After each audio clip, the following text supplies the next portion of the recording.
All right, let's jump into everything you need to know about crypto airdrops today. I'm going back to the Avail token claim briefly because yesterday I mentioned that you can claim this token, but I actually didn't walk you through exactly how to do it. So let me just explain this really quickly. You are going to need to have an Avail wallet in order to actually claim your rewards. And if you don't have one already, the team recommends Sub Wallet. So you can just download this, add it as a browser extension. Once you've got that set up, go back to the Avail claim page. You need to connect that here, and then you need to go down and connect your other wallets that you think might be eligible or your social accounts. Now, with this wallet here, CryptoCove.eth, for some reason, I am not eligible with the Ethereum wallet portion of it, although I suspect that I should be because I have pretty high volume on all of these ETH L2s going back all the way to last year. So I'm not sure if that means my wallet was marked as a Sybil or if their criteria are literally completely random, because I've seen many people on Twitter and in my Discord talking about how they didn't get any allocation even though they had top 5% or even top 1% wallet on some of these ETH L2s. So if you are finding yourself in this situation, you think that you should be eligible but you don't have any claim, there's actually a Google form that you can fill out and they'll have, I guess, a second look at your wallet to see whether or not it should be getting an allocation. So I filled in the form, and if you're faced with a similar situation, I recommend you do it. All right, let's move now to the Puff airdrop. The claim is live for round 2 of their airdrop. So let me pull up this page here. Actually, this shows the roadmap. I haven't shown this in a while, but basically it's got confirmed airdrops at every step of the way. So the first one was 4%. Then they just did a 5% drop in chapter 2, but there's still 4 more chapters, each of which is coming with a 5, 6, and then an 8% airdrop. And it's going to culminate in a final decision that you have to make, which is going to make you, again, more money. So if you've been participating in this airdrop campaign up until this point, you can now go and mint the red potion, the red vial, and claim your airdrops for chapter 2. So with this wallet here, I managed to claim both. And one thing that I wanted to mention here is that they have been giving multipliers. So if you claimed in the first chapter, you got a multiplier. And then if you actually had more Puff in your wallet than you received from the initial drop, meaning that you actually went and purchased some, you got multipliers for that as well. So with this wallet right here, I got a 3x multiplier on the points that I was earning for staking, and then I got a decent size airdrop. And then on the other hand, you can claim an additional separate airdrop if you were staking METH on top of the Puff. So you just need to go and claim both of these, the potion and the vial,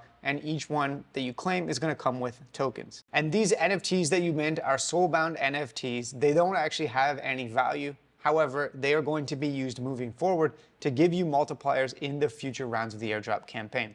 So that is chapter 2 done, and now we're going to move on to chapter 3 soon. The team has confirmed that you can unstake all your assets from the alchemy table, and there's going to be announcements soon about the blue potion bonding. Basically, my take on this moving forward is if you want to get the max bonuses possible, you should increase your stack of Puff in between rounds. Even if it's just by a small amount, it looks like that could get additional multipliers. But they say that this campaign is going to be getting much more complex. So I'm actually really looking forward to how this one plays out. There's still 4 more rounds of this airdrop, and I think this is probably the most fun I've ever had with a meme coin ever. All right, let's move now to yet another airdrop that is claimable. So yesterday I mentioned that you can claim your Merl token if you were farming the Merlin chain airdrop by bridging assets and staking assets. Well, today you can actually claim your allocation from the People's Launchpad if you participated in this. And they have a vesting schedule on the People's Launchpad as well, where you can claim 50% now, then a month from now you can claim another 25%,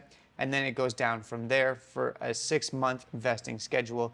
Each month you get half of the previous allocation that you claimed. All right, next up, an announcement for TIA stakers and PICE stakers. Lightlink is dropping node NFTs to stakers of these 2 assets. And so it looks like these node NFTs are going to have benefits within the Lightlink ecosystem. I haven't actually seen any breakdowns yet of how many tokens of each of these assets you need to be staking, so stay tuned for more details on this. All right, next up on Parcel, a couple of people noticed today that they added some additional markets to the application. So not only can you now trade real estate, well, actually real estate is the only one that's currently live, but they are going to be launching as well token markets and Forex markets on this platform. Now, to be honest with you, I don't even know if that's actually bullish for this application. Maybe some people think that it will be, but Sometimes when you split your attention between a bunch of different things that aren't even actually that closely related, you lose focus and you don't do your core thing as well as you need to be.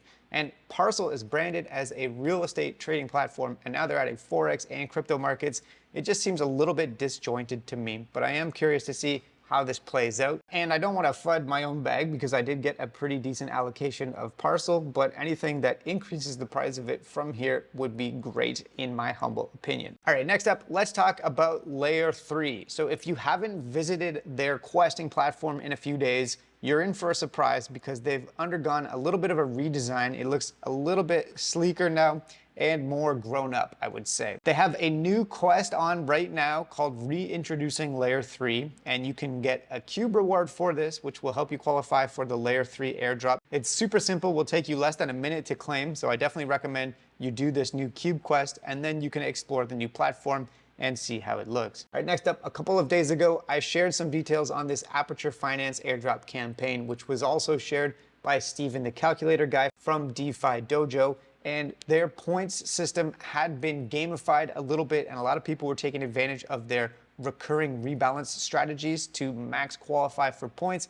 But the team has actually nerfed that strategy. So if you've been using that and you haven't been getting as many points as you think you should have been getting, it's because they've actually increased the size minimum to qualify for points from that strategy to $1,000. So previously you could have opened up a position with like $20, $50 and set it to rebalance on a high frequency and get a ton of points. Now those positions won't be earning points unless they're over $1,000 in value. So just a little FYI for you on that. Next, Elon Musk and the team over at X is actually banning engagement farming, and they're going to be suspending people that actually spam for engagement farming purposes. So potentially this means that all of these social campaigns going on Twitter are going to be wiped out. Apparently, the CEO of the GMRX platform, Gaiman, has actually already been suspended. So for anybody that's been farming these SocialFi campaigns on Twitter, I would say be careful. You don't want to get your Twitter account deleted to potentially qualify for an airdrop that's going to be worth like 50 bucks. Okay, next up, EtherFi announced another partnership for the Staking Friends campaign, where if you stake new ETH with EtherFi, you earn rewards. Previously, they had the ZK token being distributed, and now they're distributing some Omni tokens as a part of this. So my take on these campaigns is that it's actually not a bad way to get a decent APR. Apparently with the last campaign of ZK tokens, the effective APR was around 58%. I'm not sure if it's actually the most capital efficient use of ETH. If you were already planning on staking ETH with EtherFi anyways, then this is a nice bonus for sure. That's a solid APR. But if you take that same ETH over to Swell, restake it for RSWE, and deposit it into their new pre-launch L2 deposit pool, you're gonna get like 5 or 6 airdrops from that. Or if you bridge it to an L2 like mode and then leverage up on it, you're gonna get a bunch of airdrops. So there's other more capital efficient ways, I would say, probably to get more out of ETH. But if you're already planning on restaking with EtherFi anyways, and then taking ETH and doing something else with it, it's definitely a solid boost. Okay, next up, quick reminder on Zeta Markets. They have this 4x Z-score points boost that's only live until the 21st of April. So I won't mention this again after this, but if you are interested in farming this PerpDex airdrop, this points boost multiplier is probably your best chance to rank up. And the team has confirmed that the additional Z-score from this multiplier boost is going to be applied retroactively. And then speaking of Solana PerpDexes, the snapshot has been taken for the Drift protocol and the Drift token airdrop. So if you were farming that one, you can stop. The snapshot was taken yesterday at midnight UTC. Okay, next up, if you haven't minted a Zora NFT in a while, I recommend you do one of these probably once a month or once a week if you have more capital to allocate to it. There's a couple of decent options right now. There's this Zorb from the Zora team, this cool artwork, and then there's also one from the base team as well. So anytime you have an opportunity to mint one of these Zora NFTs from another protocol that's going to maybe drop a token someday, or from the Zora team itself, especially if it's one of these Zorbs, it's a good option. Next up, it's been a while since I mentioned this Chroma quest line that's currently live on Galaxy, where you can complete these tasks and earn ores. They have a new one on right now that's very simple. You just have to visit this link here and answer this simple 2-question quiz. The answers are KCU and OR. And then when you complete these quests from the Chroma quest line, you can mint OR NFTs. And they're launching a new platform where you'll be able to combine these and make stuff. They're calling it the Chroma Crafting Universe. So I'll leave a link to this blog post down below and you can check it out. Again, this Chroma network is another one of these Ethereum L2s that had a long, drawn-out campaign. We did it a few months ago. Their token is supposed to be launching in June, I believe, but they have another new Galaxy Quest on where you can mint these ores, and not all that many people have been participating. So this one could be a slept-on airdrop opportunity that could actually end up paying. The only thing I would say is that the Chroma L2 is not nearly going to be as much in terms of the total airdrop value as ZK Sync. However, if you're one of the top users of a smaller network, you could still potentially actually get a decent allocation. All right, next up, there is a new testnet that you can now go and farm called Skate Chain. Now, this is probably one of the cringiest and most annoying videos I have seen announcing the launch of a new testnet, but they do have an airdrop allocation of 8%, and you can go interact with their new Skate NFT system to participate in this airdrop campaign. I'm probably gonna fade it because honestly, I'm souring a little bit on testnets. However, if you have $0 in capital, these are good things to do to start building up your stack so that you can focus on other airdrops down the line that actually require more of a capital investment. All right, next up, Gitcoin Passport and ZK Sync have been working together, and Gitcoin is going to be launching new stamps and scores next week for ZK Sync activity. So they've been hinting a little bit that they might be involved somehow in the ZK Sync airdrop. And if you haven't already, this is now a good opportunity for you to go over to Gitcoin Passport and get a score over 20. That is what verifies you as a human, not a bot or a Sybil,